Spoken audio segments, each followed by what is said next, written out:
Muy buenas noches, un placer estar acá y la verdad que me parece una excelente idea, una escuela de pensamiento, una escuela que hable de ideas en este contexto donde nos invitan a no pensar cada día. Y lo que voy a hacer es un recorrido por el pensamiento nacional, haciendo hincapié fundamentalmente en el pensamiento nacional del siglo XIX y parte del siglo XX, ya que va a haber clases especiales sobre irigoyenismo, peronismo. Me parece que es interesante ahondar un poco en los previos, ¿no? Aquellos que no son tan transitados o que tenemos una visión parcial sobre ellos, ¿no? Sobre cierta mirada liberal de la historia sobre estos personajes. Y quiero empezar por la primera persona que pensó la patria seguramente, antes de que la patria existiera, ¿no? Un pensamiento preexistente a la patria que se llamó Manuel Belgrano, que fue un gran patriota, no solamente por crear la bandera, ¿no? Lo cual no deja de ser un hecho importante, pero para nada lo más importante que hizo en su vida. Una persona que estudió en Salamanca, como ustedes saben, y en Valladolid se recibió con medalla de oro, de economista, de abogado, y que fue designado secretario del consulado, un organismo colonial un poco contradictorio, que se proponía desarrollar la industria, las artes, el comercio, la actividad económica, pero a la vez el virreinato frenaba esas iniciativas que planteaba Belgrano, que se expresan en sus extraordinarias memorias al consulado, que son una cantidad muy importante de tomos, de escritos, que uno podría perfectamente tomar como un corpus de pensamiento nacional, sin ninguna duda, ¿no?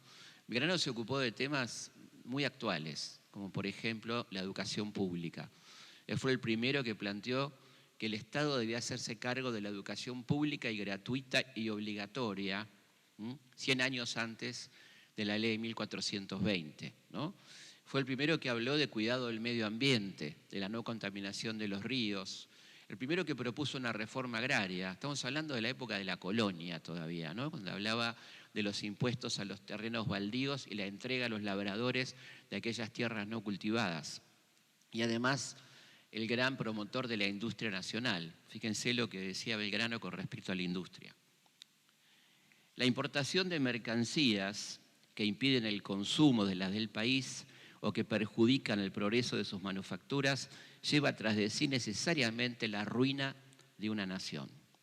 Los grandes monopolios que se ejecutan en esta capital por aquellos hombres que, desprendidos de todo amor hacia sus semejantes, solo aspiran a su interés particular o nada les importa el que la clase más útil al Estado, mire qué lindo concepto, ¿no? La clase más útil al Estado, o como dicen los economistas, la clase productiva de la sociedad, viva en la miseria y desnudez que es consiguiente a estos procedimientos que repugnan a la naturaleza y que la misma religión y las leyes detestan. Esto decía Belgrano de la situación económico-social del virreinato.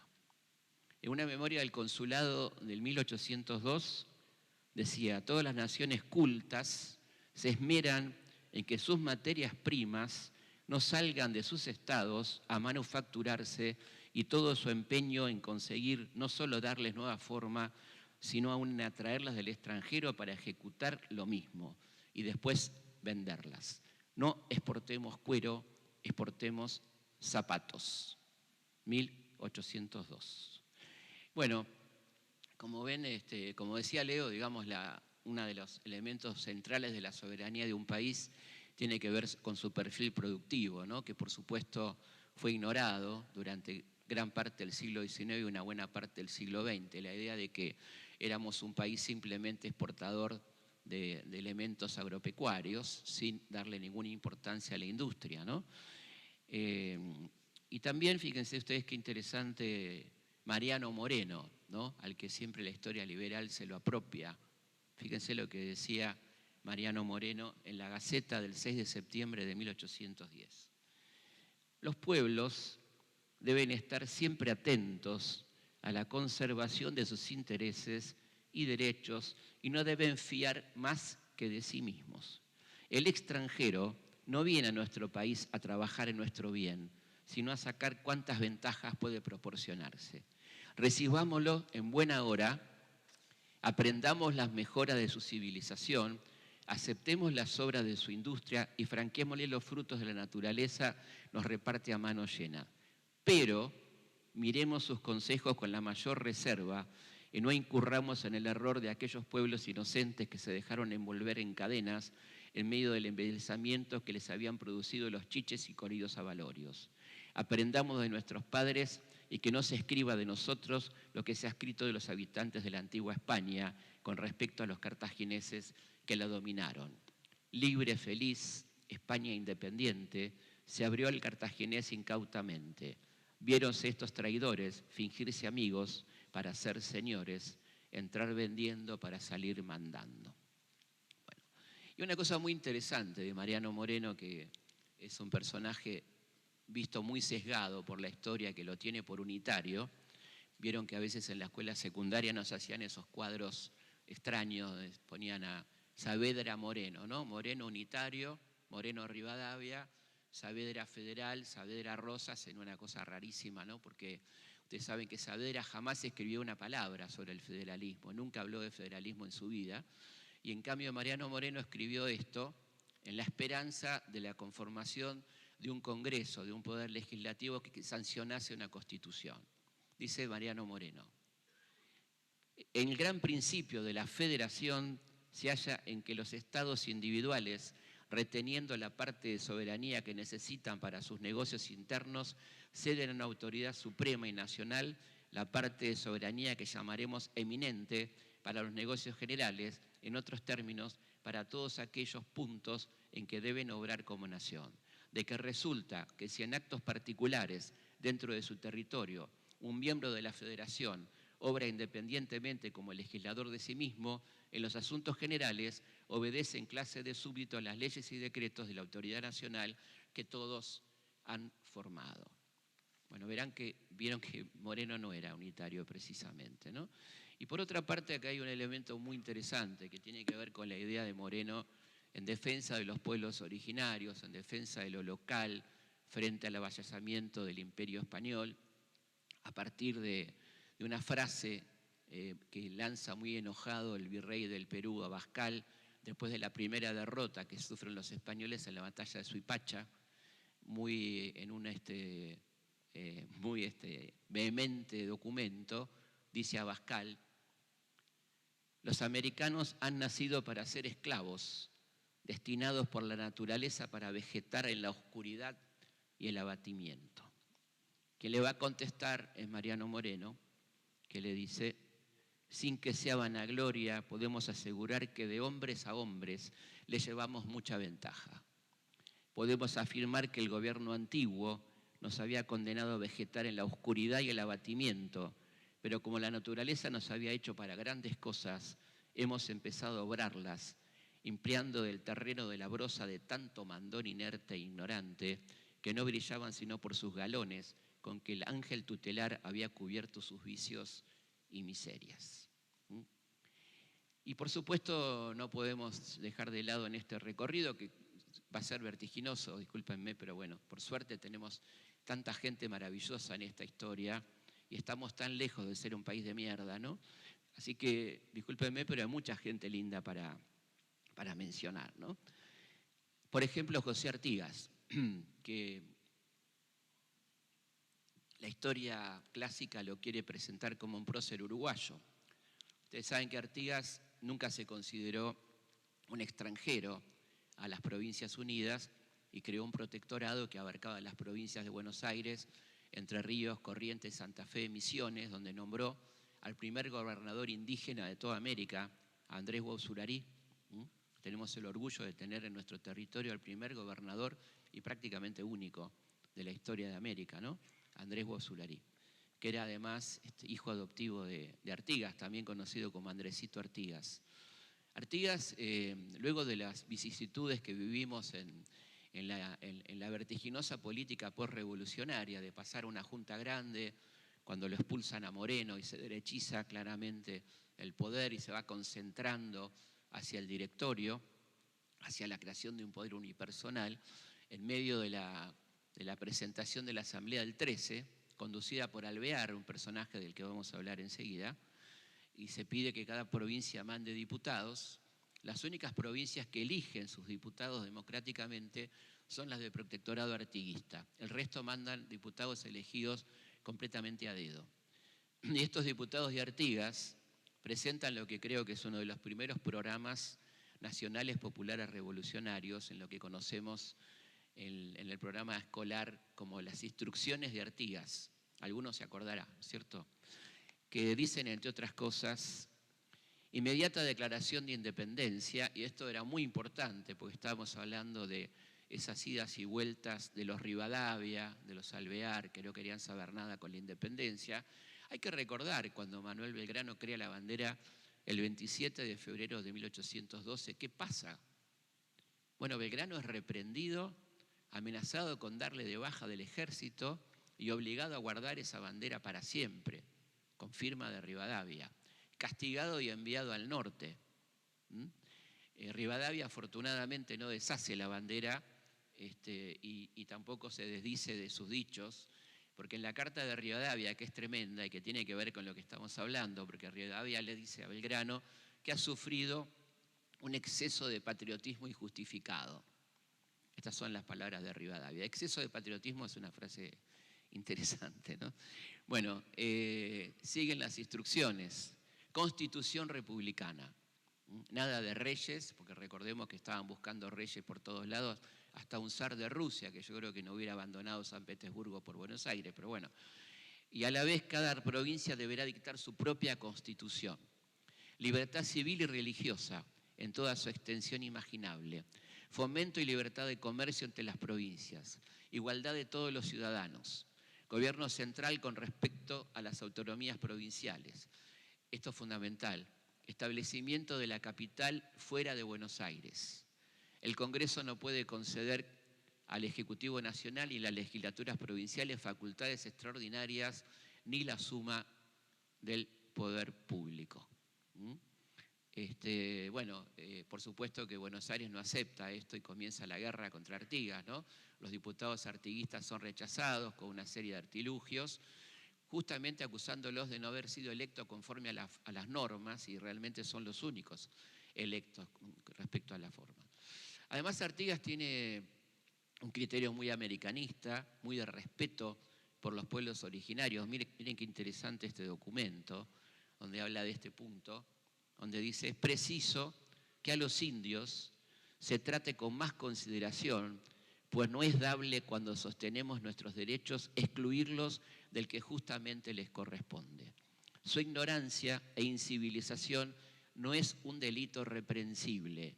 Ellos deben ser condolidos, más bien, de esta desgracia, pues no ignorarán a ustedes quién ha sido su causante, y nosotros habremos de perpetuarla, y nos preciamos de ser patriotas siendo indiferentes a este mal.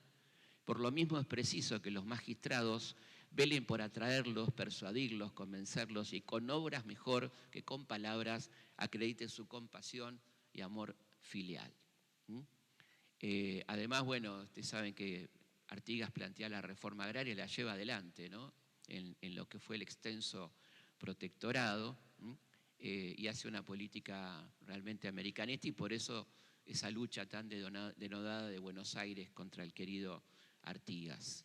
En el medio, antes de pasar a otro personaje fundamental, que es Manuel Dorrego, debemos recordar a un gran traidor a la patria que se llamó Carlos María de Alvear. Cuando cae Napoleón en 1815, la clase dirigente porteña entra en pánico y deciden enviar misiones a buscar un rey a Europa, y a la vez Alvear, Carlos María de Alvear, decide enviar a Río de Janeiro a Manuel José García. Hay un extraordinario libro de José María Rosa, que fue nombrado recién por Leo, un gran historiador argentino, se llama La misión García ante Lord Stranford. García lleva una carta de Alvear donde le pide al embajador inglés que nos admita como colonia, donde dice que estas provincias desean abandonarse a la buena voluntad del Imperio Británico, ¿no? Esto lo provoca, o sea, estaba entregando el país al Imperio Británico directamente. Esto provoca un gran escándalo, se subleva el ejército del norte, el ejército de los Andes, encabezado por San Martín, quien no tiene duda de hablar de la dictadura de Alvear, y Alvear se exilia en Río de Janeiro, y apenas llega a Río de Janeiro, pide entrevistarse con el embajador español y le pasa todos los secretos militares argentinos. Y este hombre tiene calles en todo el país, ¿no? No hay pueblo argentino que no tenga una avenida Alvear, una calle Alvear, que a veces se cruza con San Martín, increíblemente, ¿no? Por esas cosas de la vida. Además, bueno, no me quiero extender en Alvear, que tiene un currículum lamentable. En 1824, cuando San Martín está marchando al exilio, que por supuesto no es voluntario, ¿no? Es increíble que uno lea en libros de historia argentina todavía que diga el exilio voluntario. ¿Ustedes conocen algo así como el exilio voluntario? O sea, o es turismo o te vas escapando para que no te maten, ¿no? No hay exilio voluntario. Bueno, de San Martín siguen diciendo el exilio voluntario, tipo que lo habían amenazado de muerte 3 veces, una vez por Alvear en 1815, donde el excelente servicio de inteligencia sanmartiniano detecta el atentado y extermina a todos los culpables, y finalmente las campañas de prensa, las amenazas contra su vida, contra su mujer, contra su hija, eso hacen que San Martín se vaya al exilio, y ese año 24, Carlos María de Alvear escribe un libelo llamado Autobiografía del General San Martín, escrito por él, por Alvear, donde ese supuesto San Martín sin culpa de crímenes, corrupciones que nunca cometió. El fin era desprestigiar la figura de San Martín que se iba al exilio en Europa. Ese es Carlos María de Alvear. Tenemos un personaje realmente muy importante, sobre todo para la historia de la provincia de Buenos Aires, que es Manuel Dorrego, ¿no? El gran federal, primer gran federal de estos lados, porque del otro lado lo teníamos Artigas. Manuel Dorrego fue un personaje clave de la historia política argentina de los años que van entre la década del 10 y la década del 20 hasta su cruel asesinato en 1828. Un hombre que luchó mucho por el voto popular, que discutió fuertemente con la ley del voto que planteaba Rivadavia, y en ese debate con Julián II de Agüero, que era el cuadro más lúcido de los rivadavianos, de los unitarios, él dice lo siguiente: una aristocracia la más terrible, si se toma esta resolución de solo dejar votar a los patrones, porque es la aristocracia del dinero, y desde que ésta se sostenga se echa por tierra el sistema representativo que fija su base sobre la igualdad de los derechos. Échese la vista sobre nuestro pobre país. Véase qué proporciona entre domésticos, asalariados y jornaleros y las demás clases del Estado. Y se advertirá al momento que quien va a tener parte en las elecciones, excluyéndose las clases que se expresan en el artículo, es una pequeñísima parte del país. Tal vez no exceda de una 20ª parte. Así que él se expresaba así en este famoso y acalorado debate sobre la ley electoral, y termina diciendo: queda cifrada en un corto número de comerciantes y capitalistas la suerte de este país. He aquí la aristocracia del dinero. Si es esto así, podría pensarse y ponerse en giro la suerte del país y mercarse. Entonces sí que sería fácil poder influir en las elecciones, porque no es fácil influir en la generalidad de las masas, pero sí en una corta porción de capitalistas. Y en ese caso, hablemos claro, el que formaría la elección sería el banco, porque apenas hay comerciantes que no tengan giro en el banco, y entonces el banco sería el que ganara las elecciones, porque él tiene relación con todas las provincias. Está hablando del banco que se creó a partir del famoso empréstito Baring, aquella primera deuda externa que tomó Bernardino Rivadavia. Y fíjese qué lindo que escribía Dorrego cuando inaugura su propio... Era un gran periodista, además, que inauguró el diario El Tribuno el 1 de octubre del 26, en pleno gobierno de Rivadavia, en aquel frustrado intento de presidencia, que dice: no os azoréis, aristócratas, por esta aparición. El nombre con que sale a la luz este periódico solo puede ser temible para los que graben con la sustancia de los pueblos, para los que hacen un tráfico vergonzoso, defraudándolos en el goce de sus intereses más caros, para los que todo lo refieren a sus miras ambiciosas y agradecimiento personal. En fin, para aquellos oligarquistas, o sea, de la logia y oligarcas, que sin sacar provecho de las lecciones que han percibido en la escuela del infortunio, perseveran firmes en adoptar los mismos medios de que usaron antaño para dominar en lugar de proteger, para destruir en lugar de crear. Vamos entendiendo por qué a Dorrego lo fusilan, ¿no? En esta cosa tremenda que fue el asesinato del 14 de diciembre del 28, un hombre que defendió el interés nacional, que trató de mantener la alianza con las provincias, que fijó precios máximos para los productos más necesarios, etc. Y que, como ustedes saben, fue fusilado por la nefasta influencia sobre Lavalle de los unitarios, Salvador María del Carril y otros tantos. Es justamente Salvador María del Carril, que tenía muchas calles en Buenos Aires, en muchas partes del país, quien le dice a Lavalle que no tenga miedo de fusilar a Dorrego y que si no le hizo un juicio, cosa que él sabía que no, porque ustedes saben que a Dorrego no lo juzgan, lo fusilan sumariamente. Le dice, si no hizo un juicio, invente uno, yo lo voy a ayudar. Yo soy abogado y lo voy a ayudar a inventar un juicio. Lavalle tiene un rapto de dignidad y rechaza esta oferta, pero es interesante recordar que este señor, abogado, que le propone a Lavalle inventar un juicio, fue el primer presidente de la Corte Suprema de Justicia de la Argentina, que por suerte ha mejorado un montón, ¿no? Pero fíjense cómo nace, ¿no? El tipo que propone un juicio trucho que nunca existió es el hombre elegido por Mitre, además era su padrino de bautismo, Salvador María del Carril. Este hombre que propone un juicio falso es el primer presidente de la Corte Suprema de Justicia de la Nación.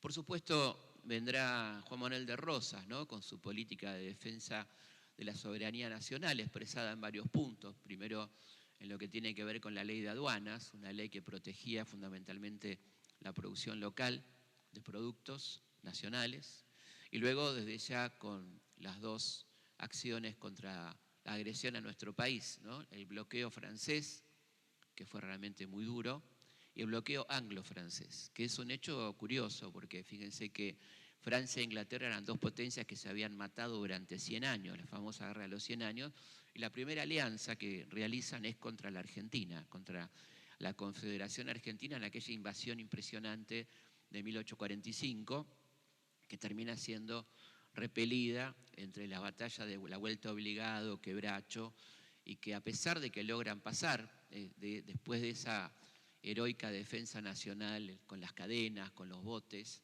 y con la resistencia de personajes increíbles como Lucio Mansilla padre, Santa Coloma, tantos personajes tan interesantes que participan de la defensa, pasan y reciben el boicot de los puertos argentinos. Nadie le quiere comprar a los gringos, ¿no?, como dice la hermosa canción de Miguel Brasco, navegar tantos mares, venirse al cohete, ¿no? Se tuvieron que ir con todos sus productos porque en los puertos de Entre Ríos, de Corrientes, la gente defendió el interés nacional y boicoteó esas ventas. Por supuesto, quiero pasar a un personaje realmente muy interesante, muy de moda últimamente. Saben seguramente de quién estoy hablando, nada más y nada menos que de Juan Bautista Alberdi, un pensador extraordinario argentino que tuvo sus distintos momentos, ¿no? Tuvo un momento unitario con la generación del 37, un momento de fuerte oposición a Rosas, su exilio, primero en Montevideo, donde escribe un periódico muy explícito que llamaba Muera Rosas, para que nadie le quedara duda de qué iba la cosa. El que se equivocaba lo compraba, bueno, o era miope o tenía algún problema. Y después, por supuesto, también en su exilio chileno, ¿no? En el medio es una persona que tiene la suficiente dignidad como para ponerse del lado de la Argentina durante el bloqueo anglo-francés, y escribe una hermosa carta diciendo que a pesar de las diferencias no puede más que emocionarse con la acción de Rosas en la Vuelta de Obligado, ¿no? Y luego quiere las circunstancias de la vida que se crucen en Londres, como dos argentinos exiliados, Rosas después de la derrota de Caseros, exiliado en Southampton, y están en una ceremonia diplomática y se cruzan Rosas y Alberdi. Nos encantaría viajar en el tiempo y ver esa escena de película realmente. Y Alberdi es quien se acerca a Rosas, 1857, y le dice: yo le he combatido mucho, he sido su enemigo, usted ha sido mi enemigo, mire dónde estamos, mire cómo nos ha tratado nuestro país. Y le quiero decir algo, general, a usted le están haciendo un juicio en ausencia completamente injusto y yo lo voy a defender, lo quiero defender y quiero ser su abogado. Rosas le dice: ¿qué mejor abogado puedo tener que el padre de la Constitución Nacional? Pero, doctor Alberdi, lo aprecio mucho y no le van a perdonar nunca este hecho. Quédese tranquilo como está y iniciemos una profunda amistad, que fue lo que pasó, ¿no? Algo súper interesante de este gran personaje que fue Juan Bautista Alberdi, que decía, ustedes saben que tuvo luego una pelea muy dura con Mitre, ¿no? El gran liberal, el dueño del liberalismo argentino, de cierta forma, el dueño de la historia, ¿no? Cuando fue la guerra del Paraguay.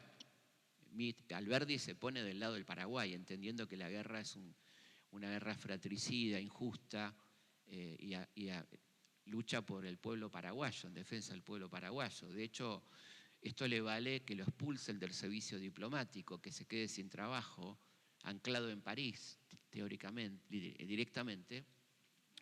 Y además, estando en Francia, él ve los horrores de la guerra del Paraguay y ve los horrores de la guerra franco-prusiana, y escribe un libro extraordinario que se llama El crimen de la guerra, ¿no? Un libro de gran trascendencia mundial, donde habla de lo que significa la guerra y demás. Un libro que va a ser usado por Jean Jaurès, el gran socialista, en su discurso contra la guerra en 1914.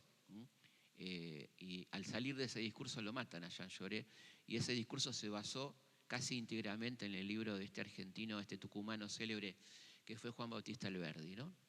Que decía cosas como esta, ¿no? Él decía: los liberales argentinos son amantes platónicos de una deidad que no han visto ni conocen, la libertad.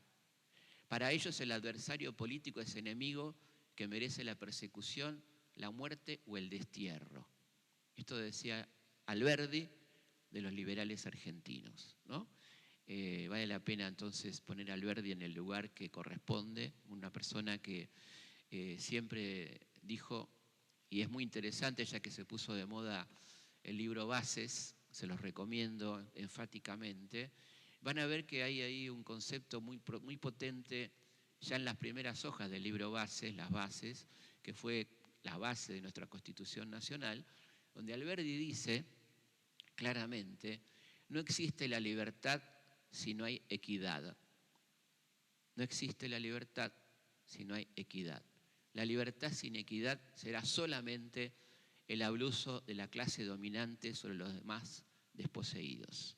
Las bases, dice esto Juan Bautista Alberdi. Digo porque han usado el nombre de las bases para una ley ómnibus que quiero que Abercrombie, pero digamos, sigue siendo un mamotreto jurídico, y han usurpado el nombre de Bases y Puntos de Partida, que es el libro de este gran tucumano que fue Juan Bautista Alberdi, donde dice este concepto que me parece central y que nos remonta a la Revolución Francesa, ¿no? A esta idea de que la libertad, decía Laval-Rouge, es solo un fantasma cuando una clase tiene la posibilidad de obturar todas las libertades de otra, ¿no?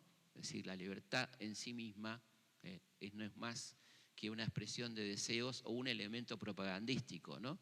Cuando se habla de la libertad en términos abstractos.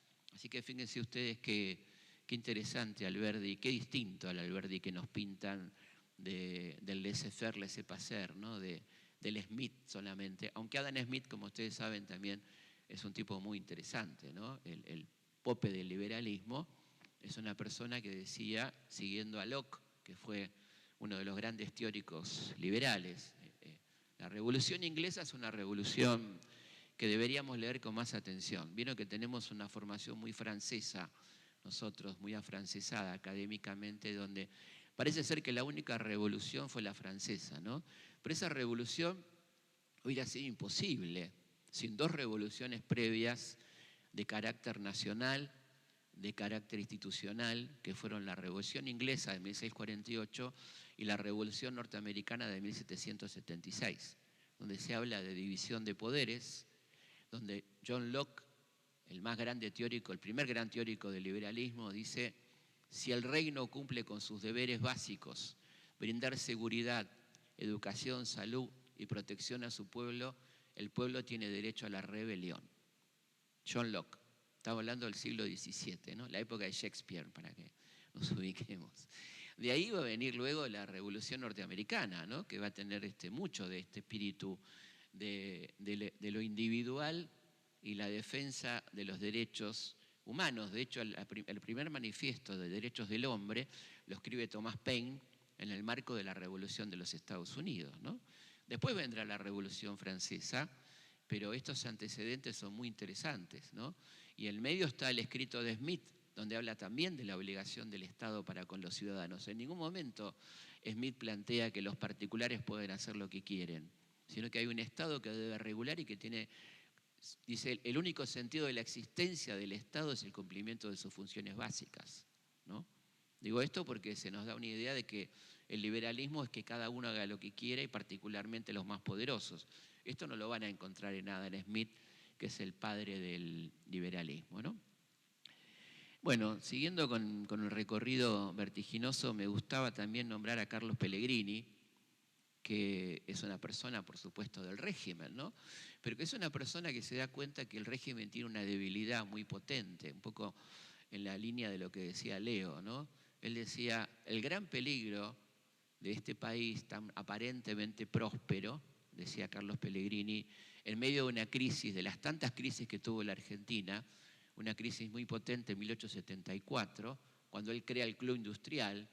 Dice: el gran peligro de este país, que las únicas fábricas que tenemos son las fábricas de pasto. Y por lo tanto vivimos a la buena de Dios, o si no les gusta a Dios, dice, a la buena de la naturaleza. Una lluvia, una sequía, determina mucho más que cualquier gobierno. Los países que progresan son aquellos que toman en sus manos las decisiones de la economía y por lo tanto intensifican la producción industrial. Hay que transformar localmente la materia prima, volviendo a lo que planteaba nuestro querido Manuel Belgrano, ¿no? Decía Pellegrini: me dirán qué hay que hacer entonces, pero lo que hace el agricultor que pierde su cosecha, aguantar, se aprieta la barriga y economiza todo lo que puede, mientras vuelve a sembrar. Proteger la industria por todos los medios, dejarse de bolsa, tesoros, especulación, bimetalismo y música celestial. La industria es el único camino para un futuro serio de la República Argentina. Esta situación no escuchada, ¿no? Porque se siguió con la especulación, se siguió con la idea de la exportación como único elemento. Vino un gobierno tremendamente proclamado ultraliberal, el de Juárez Celman, que siguió al de Roca, y que hizo de la corrupción un modo de gobierno, ¿no? Fíjense ustedes que, por ejemplo, le permitió a los bancos privados emitir papel moneda con garantía del Estado. Si el Estado se endeudaba, para que los bancos privados emitan papel moneda. Adivinen qué hicieron los bancos privados con la garantía del Estado. ¿Cuánta moneda emitieron? ¿Poca o mucha? Obvio. Bueno, se zarparon, ¿no? Emitieron, y llegamos al primer default argentino en 1890. ¿Y saben qué apareció? El primer corralito. La gente iba al banco a retirar sus depósitos y le decían: no, su plata no está. Pero mire que mi banco es el Banco de Londres. Sí, pero este Banco de Londres no tiene nada que ver con el Banco de Londres. No sé si a alguien le suena esto. Eso pasó en 1890. La primera crisis profunda, el primer default, cuando Argentina no puede pagar su deuda externa. Y aparece, por supuesto, la reacción, de figuras tan impresionantes y tan importantes como la de don Leandro Alem, que crea la Unión Cívica en principio y luego la Unión Cívica Radical. Fíjese qué lindo lo que dice Alem en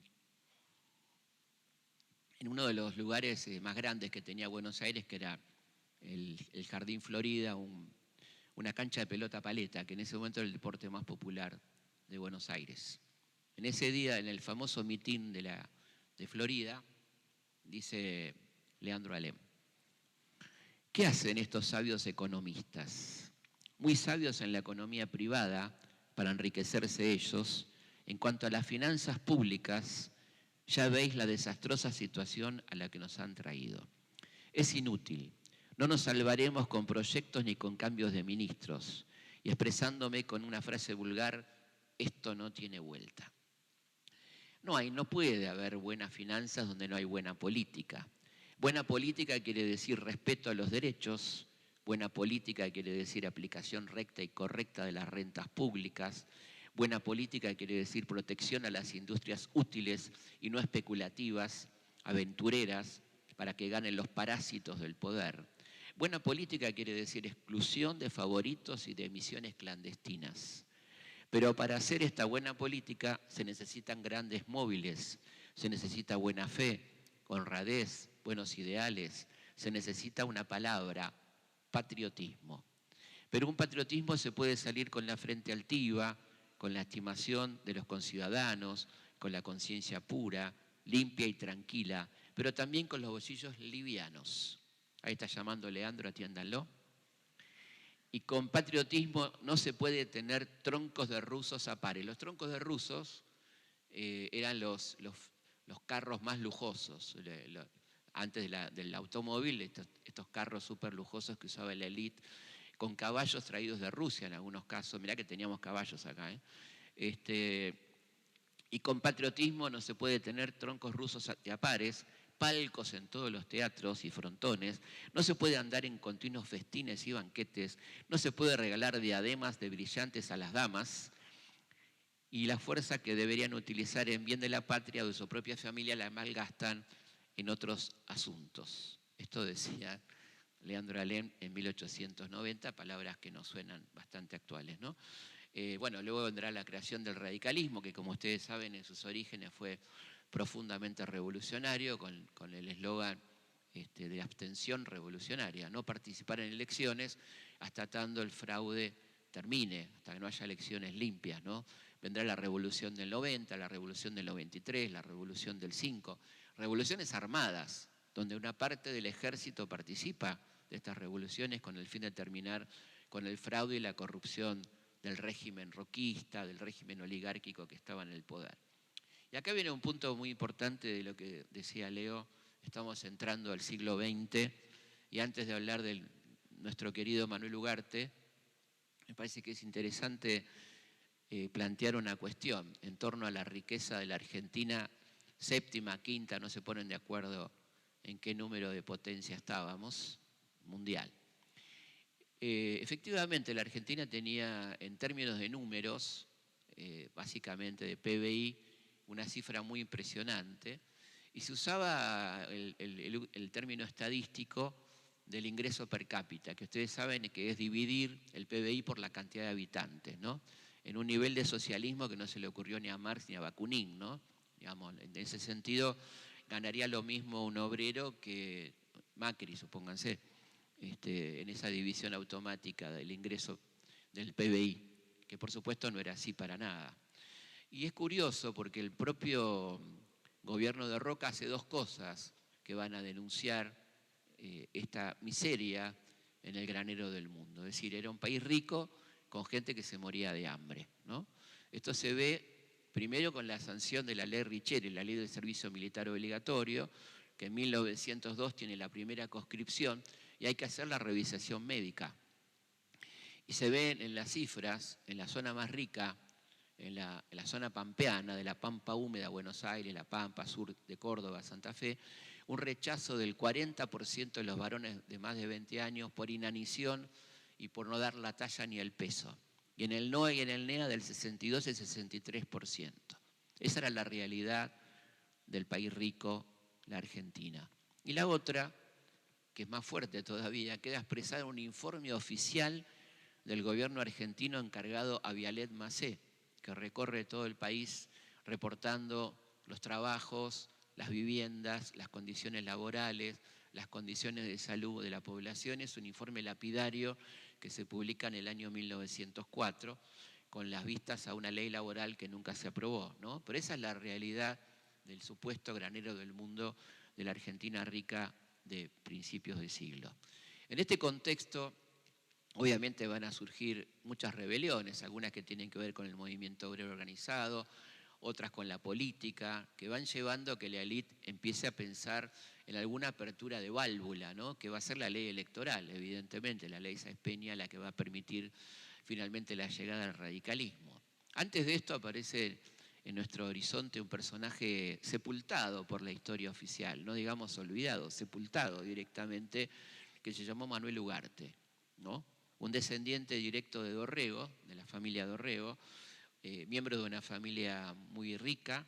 Él se desclasa de alguna manera y comienza, estamos hablando de principios del siglo XX, 1901, 1902, en épocas que gobernaba los Estados Unidos Teddy Roosevelt, el presidente que hablaba de la política del garrote, que fomentaba las intervenciones norteamericanas en gran parte de Centroamérica.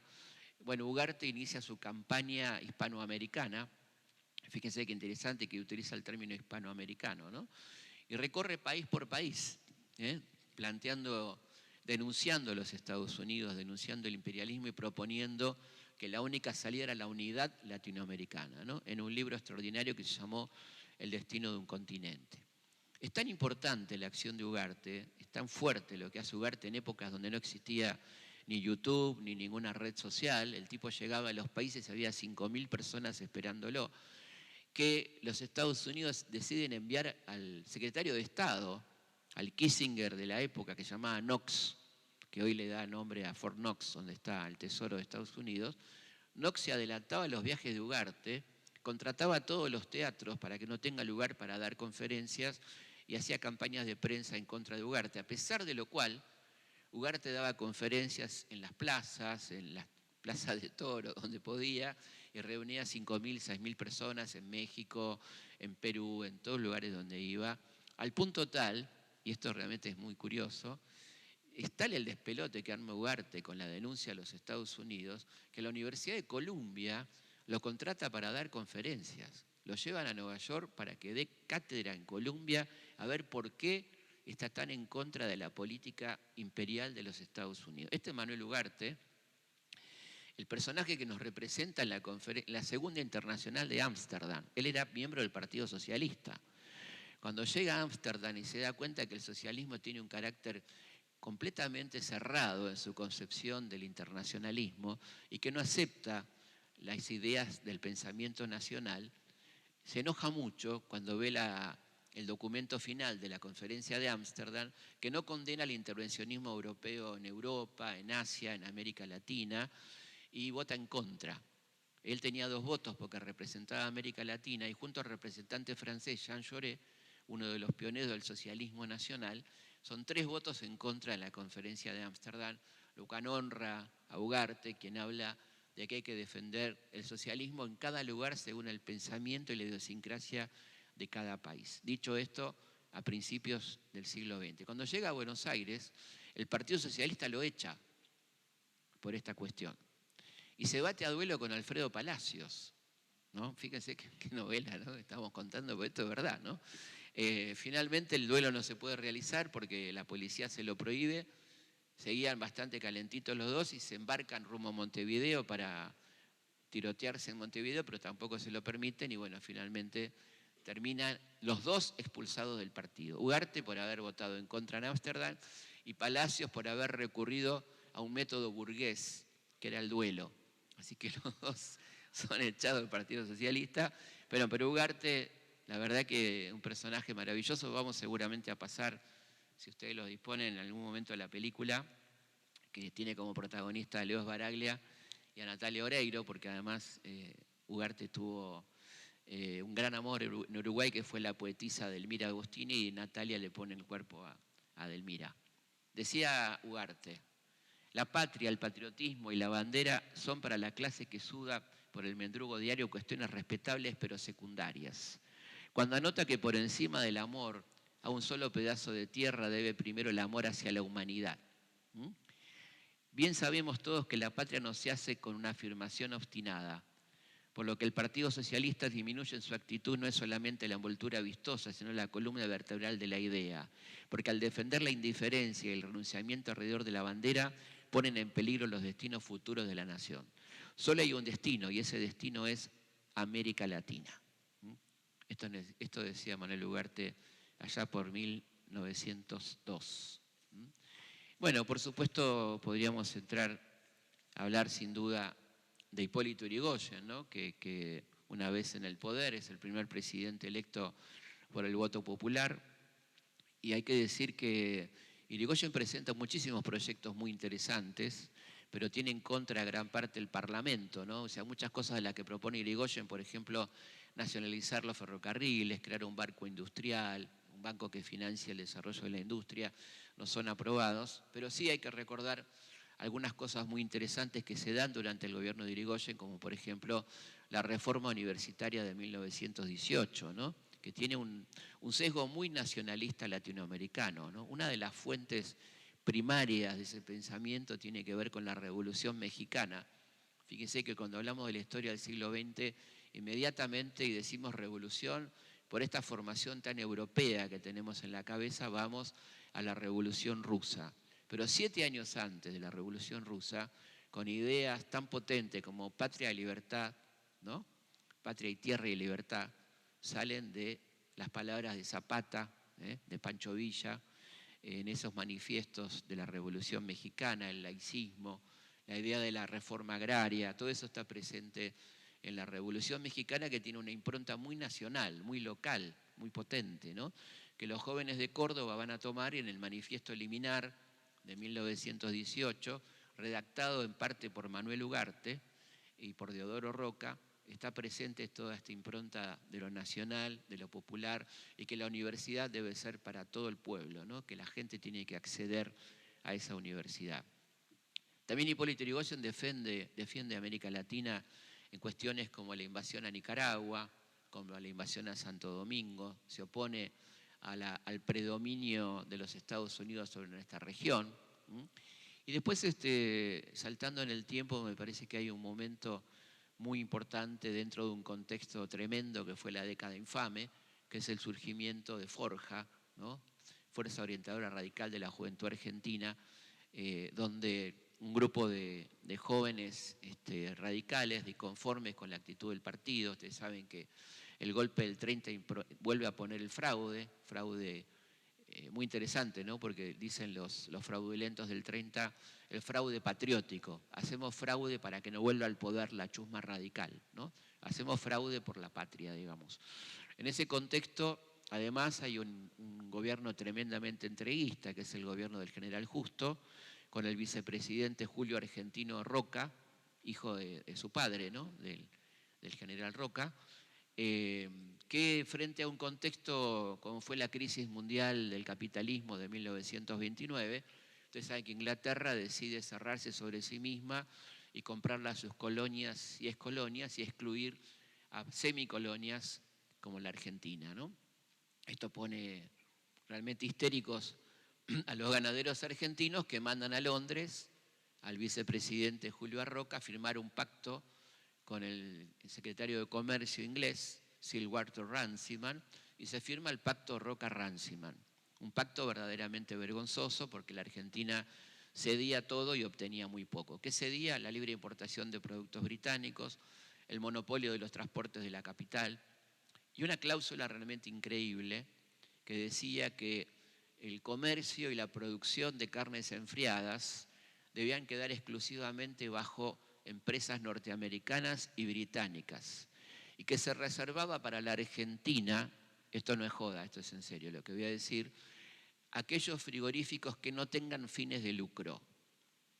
No sé si queda claro. No sé quién pondría un frigorífico sin fines de lucro. Yo no sé. No sé si alguien se arriesgaría a poner un frigorífico para no ganar plata, ¿no? Con lo cual lo que estaban diciendo que los únicos frigoríficos que iba a haber en Argentina y con capacidad de exportación eran los británicos y los norteamericanos. Frente a esto, hay dos reacciones muy potentes. La primera, la de Lisandro de la Torre, ¿no? el senador demócrata progresista que en un estado de soledad absoluta decide combatir esta barbaridad, este pacto, y dice en el Congreso, en el Senado, el gobierno inglés le dice al gobierno argentino que no le permito que fomente la organización de compañías que le hagan competencia a los frigoríficos extranjeros. En estas condiciones no podía decirse que la Argentina se haya convertido en dominio británico, porque Inglaterra no se toma la libertad de imponer a los dominios británicos semejantes humillaciones. Los dominios británicos tienen cada uno su cuota de importación de carnes y administración sobre ellos. La Argentina es la que no podrá administrar su cuota. No sé si después de esto podremos seguir diciendo al gran pueblo argentino salud. Ustedes saben que en el marco de este debate, donde De la Torre demuestra, además de la entrega escandalosa de uno de los principales productos argentinos al extranjero, De la Torre demuestra que había una corrupción escandalosa por parte de dos ministros de Justo, Federico Pinedo, sí, pariente, ustedes saben que estas familias tienen prosapia, Federico Pinedo y Duó, de Hacienda y de Agricultura, que eran socios del frigorífico Anglo y que permitían que el frigorífico Anglo subfacturara, hiciera extraordinarios negocios evadiendo el 90% de los impuestos que tenían que pagar. Lisandro de la Torre descubre esto, descubre las cajas de corned beef que estaban siendo enviadas a Inglaterra, lo denuncia y lo demuestra en el Parlamento, y ¿qué le pasa? Lo intentan asesinar. Y en ese intento de asesinato, pueden ver la excelente película Asesinato en el Senado de la Nación, matan a su querido amigo y compañero de bancada Enzo Bordavere, que muere en ese atentado. La otra reacción que va a tener grandes consecuencias históricas es Forja, ¿no? que es la que reacciona frente a esta barbarie en el año 35, con personajes muy importantes como Raúl Scalabrini Ortiz, ¿no? Arturo Jaureche, Homero Mansi, el gran poeta y guionista cinematográfico. Y fíjense qué interesante, porque Forja toma un punto central, hasta ahora monopolio del poder, que era la historia, la batalla por la historia. Cómo se contaba la historia argentina y cómo hay que empezar a contarla.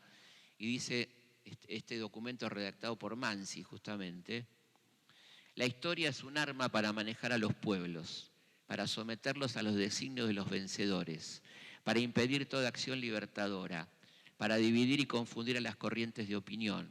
Por eso la diplomacia inglesa ha impuesto una historia oficial argentina, según la cual le somos deudores de la libertad, del progreso, de los capitales que nos prestaron para consolidar, entre comillas, el orden y el bienestar.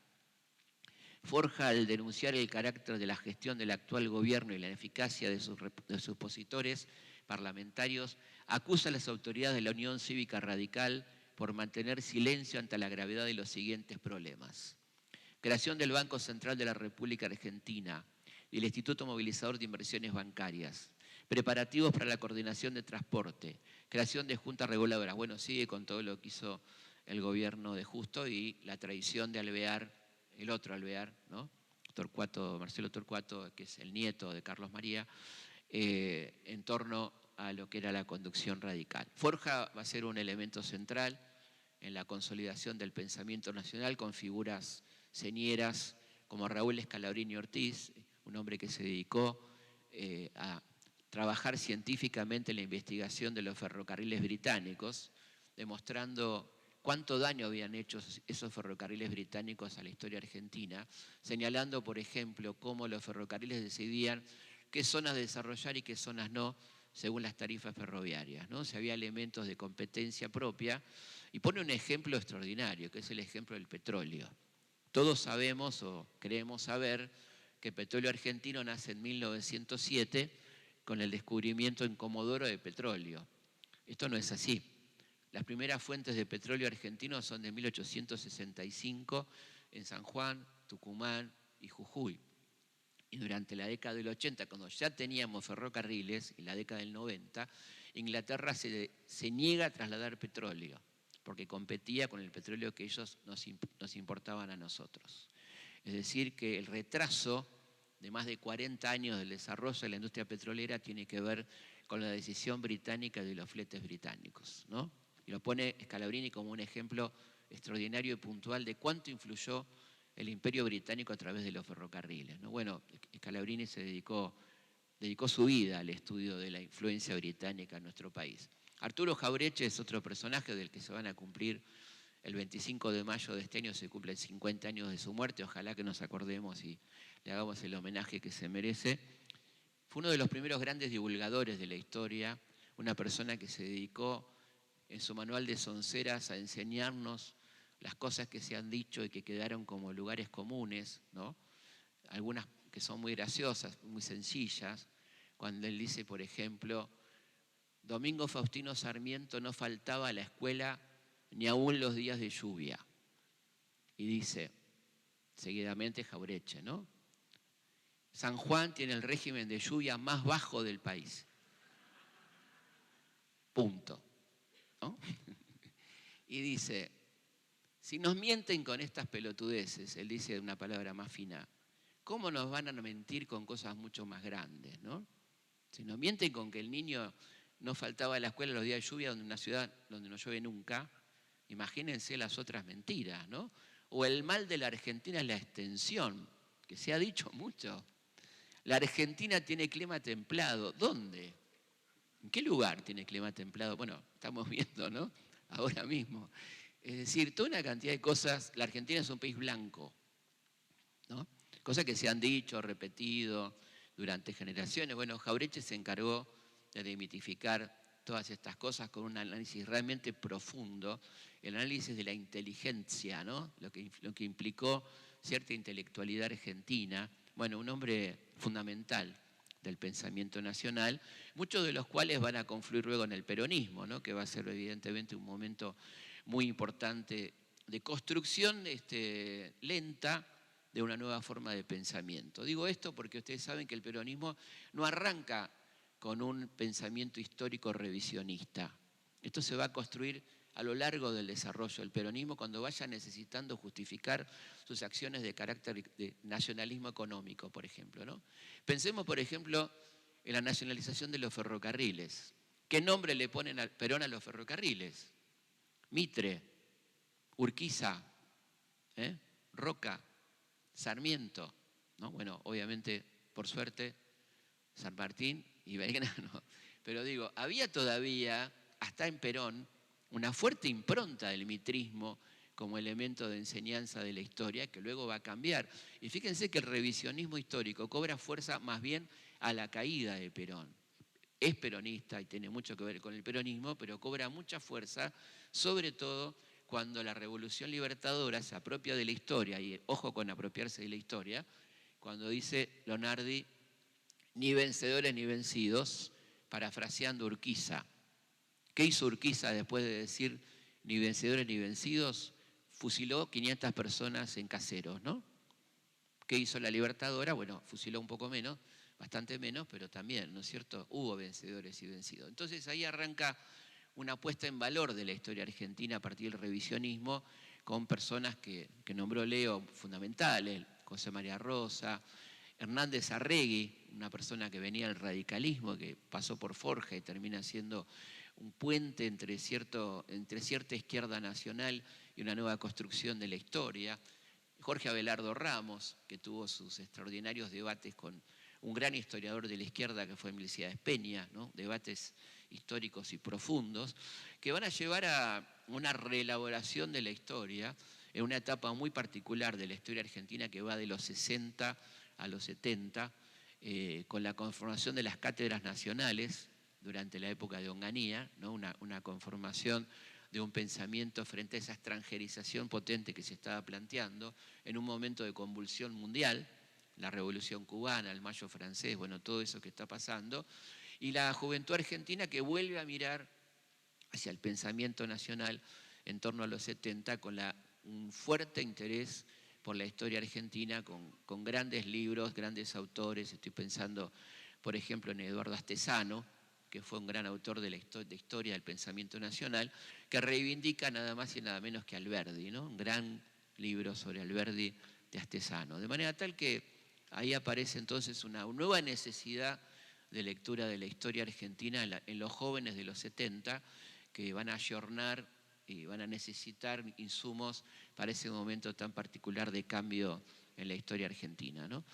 Quiero, bueno, obviamente no me quiero extender mucho más porque obviamente este pensamiento es un pensamiento que yo creo que sigue vigente, que quizá está hoy un poco aturdido con lo que está pasando, pero como decía Leo, justamente estos momentos de cierto desconcierto son los momentos en que tenemos que pensar frente a la oferta del no pensamiento, ponerle siempre el pensamiento, la razón, sin perder nunca el corazón, ¿no?